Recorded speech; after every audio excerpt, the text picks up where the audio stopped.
출애굽기 28장 31절에서 43절 말씀입니다. 31절 에봇 안에 받쳐 입는 겉옷은 전체가 청색이어야 하는데 청색, 이 하늘의 색은 우리의 큰 대제사장이신 그리스도의 천상적인 성품을 상징하는 것입니다. 또한 그분이 지금 우리를 위해 일하시는 장소를 가리킵니다. 그리스도는 하늘의 제사장이시며 그의 백성들의 시민권은 하늘에 있고 그들의 유업도 하늘에 있다는 뜻입니다. 32절 그 중앙에 머리 들어갈 구멍을 낸다. 이 구멍 주위에는 깃 같은 것을 짜서 대어 찢어지지 않게 하여라. 겉옷은 통으로 되어 있었습니다. 갑옷 테두리처럼 목 부위의 테두리를 이중으로 겹쳐 짜서 옷을 입고 벗을 때 그 부위가 찢어지지 않게 했습니다. 34절 곧 금방울 하나 성류 하나 금방울 하나 성류 하나를 겉옷 밑단에 쭉 돌아가며 다는 것이다. 금방울 소리는 아름다웠을 것입니다. 방울 소리는 대제사장이 직무를 수행할 때마다 소리를 내어서 그가 직무를 잘 수행하고 있음을 알려주었습니다. 우리 일상생활 가운데서도 영적 생명이 살아있다는 것을 증거하는 소리가 이렇게 날마다 울려 퍼져야 할 것입니다. 우리의 대제사장이신 그리스도의 중보 소리는 지금도 계속되며 그 열매는 구원으로 나타나고 있습니다. 35절 아론은 제사장으로 일할 때 이 옷을 입어야 한다. 그가 여호와 앞 성소에 드나들 때 방울소리가 들릴 것이니 그러면 그가 죽지 않을 것이다.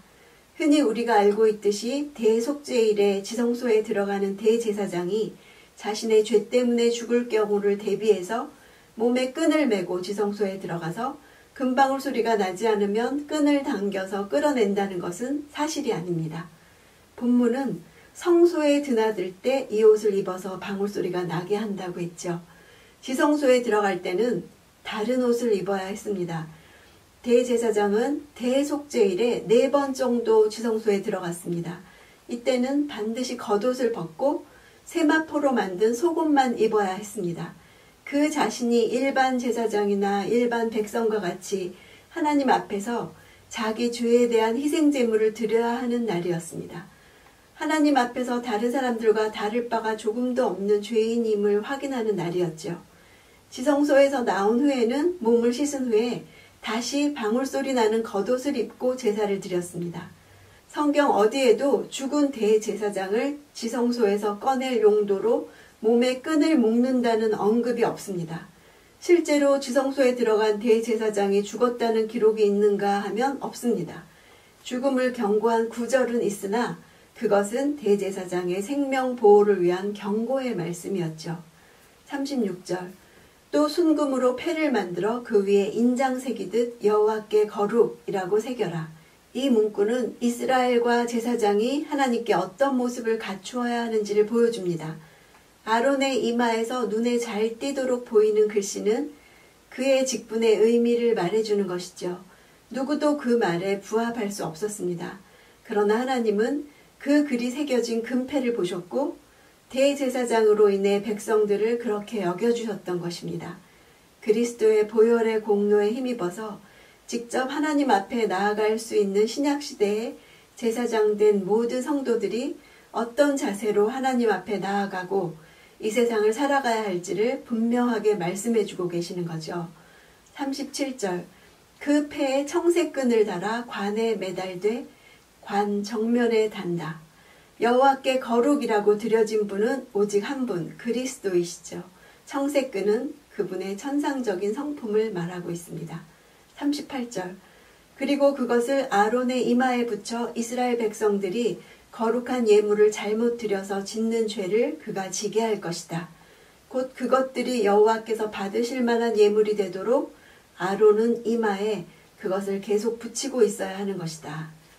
대제사장이 금패를 쓰는 목적은 이스라엘 백성들이 주님에게 부지 중에 흠 있는 짐승과 같은 예물을 바치는 것과 관련해서 책임을 지게 하는 것입니다. 세상 죄를 짊어지고 십자가를 지심으로 사죄의 은총을 베풀어 주신 예수 그리스도의 구속 사역을 예표하지요. 우리는 그리스도 안에서 하나님께 받아들여집니다. 그분은 우리들의 예배의 불완전과 오염을 위해서 하나님께서 마련하신 은혜였죠. 거룩하신 그리스도를 통해 드려진 예배만이 하나님께 연락될 수 있습니다. 이런 은혜가 없이는 우리는 하나님의 임재 앞에 서 있을 수 없기 때문입니다. 39절 또 에봇 안에 받쳐 입는 속옷은 고운 배실로 짜고 관도 고운 배실로 만들어라. 허리띠는 술을 놓아 만든다. 고운 배실은 순결의 표상입니다. 의로우신 예수 그리스도를 예표합니다. 제사장들의 세마포 속옷은 성도들에게 덧입혀진 의를 말하고 있습니다. 40절 또 아론의 아들들을 위해서도 에봇 안에 받쳐 입는 속옷과 허리띠와 두건을 만들어 그들을 영광스럽고 아름답게 하여라. 아론을 위한 옷과 동일하게 아론의 아들들을 위해서도 옷을 만들어 그들을 영광스럽고 아름답게 하라고 하셨습니다. 대제사장의 의복과 비교해서 제사장의 옷은 고운 배로 지어졌기에 단순했지만 영광스럽고 아름답게 하라고 하신 이유는 흰색 세마포가 하나님 앞에서 거룩과 성결을 상징하기 때문이죠. 이것은 그리스도의 백성들이 그리스도와 연합함으로 인해 받는 은혜를 뜻합니다. 우리가 왕 같은 제사장이 된 것은 왕 대신 그리스도와 연합했기 때문입니다. 42절 너는 또 그들을 위해 허리에서부터 허벅지까지 오는 속바지를 만들어 몸을 가리게 하여라. 제사장이 하체를 노출하는 것은 죄였으며 그 때문에 죽임을 당할 수 있었습니다. 하체를 동여매는 속옷은 가나안의 바알과 아세라 이교도 제사장들이 성적 에너지를 방출하면서 그들의 신을 섬기는 것과 거룩하게 구별되었습니다. 고대 근동지방의 종교적 관습인 문란한 성에 대한 반동으로 주어진 것이었습니다. 수만 가지 실패를 가진 우리 자신을 바라보면 하나님 앞에 설 수 없습니다. 하나님은 우리를 보지 않으시고 그 눈을 제사장의 이마에 있는 금패에 고정시키십니다. 오늘도 나의 불완전함 때문에 실망스러우십니까? 나의 불완전함을 보지 말고 그리스도의 완전하심을 바라봅시다. 하나님의 눈은 여호와께 성결이라는 그리스도의 사역에 초점을 두시기 때문입니다. 오늘도 그 은혜로 인해 담대하게 하나님 앞에 나아가는 날 되기 원합니다.